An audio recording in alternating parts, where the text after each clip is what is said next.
You know that one person who always says, maybe next time. The friend who suddenly feels exhausted, overwhelmed, or just not in the mood to go out. Most people assume they're antisocial or avoiding everyone. But usually, that's not what's happening at all. They're protecting their energy. And if the idea of staying home in comfortable clothes sounds better to you than a loud night out, then this video might explain you better than most people ever have. Today, we're talking about the psychology of people who genuinely love being at home. The kind of people society labels as boring, but psychology sees very differently. Here's the reality. Some people gain energy from crowds, conversations, and constant activity. Being around others makes them feel alive. But for introverts and people who naturally prefer solitude, social interaction works differently. Even enjoyable conversations slowly wear them down mentally. And being home is what restores them. Psychologists connect this to something called optimal arousal theory.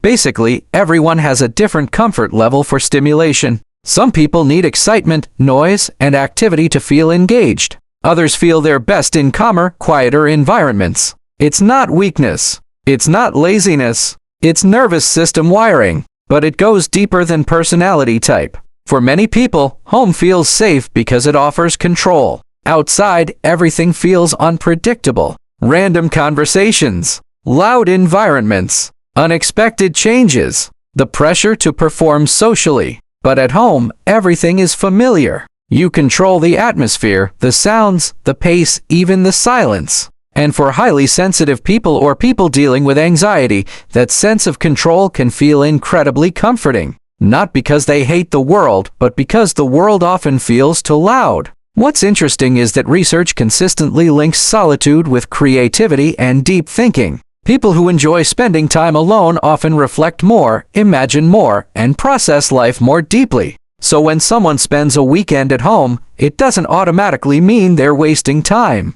Some of the most meaningful thoughts happen in silence. Not in crowded rooms. Not at parties. But alone at night, sitting with your thoughts while the rest of the world stays distracted. And honestly, modern culture pushes the idea that being constantly social equals happiness. Everywhere you look, there's pressure to go out more, do more, post more, experience more. It creates this idea that a meaningful life always has to look exciting from the outside. But maybe fulfillment isn't always loud.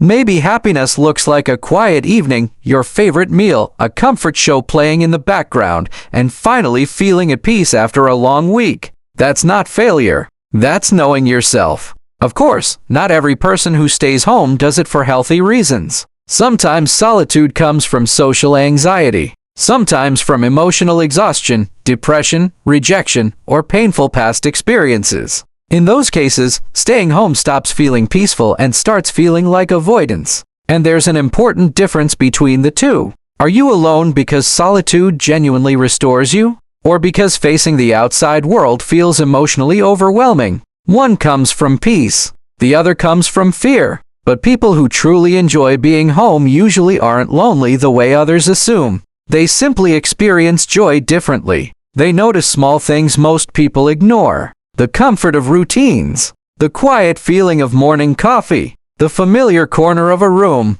The calm that comes when there's finally no pressure to impress anyone. Psychologists sometimes describe this as a low-stimulation preference. These are people who don't constantly need external excitement to feel fulfilled. Their thoughts, hobbies, routines, and inner world already give them enough stimulation, which is why they don't always feel like they're missing out. To them, staying home isn't empty. It's peaceful. So if you're someone who happily declines plans, who genuinely enjoys time alone, who feels more relaxed on a quiet Saturday night than at a crowded event, you're probably not boring. You're just someone who values calm over chaos, depth over attention, comfort over performance. And honestly, there's nothing wrong with that. So tell me honestly, do you love staying home, or do you think people use it as an excuse to avoid life? And if this video felt a little too accurate, the next one might explain even more about the psychology behind the way you think.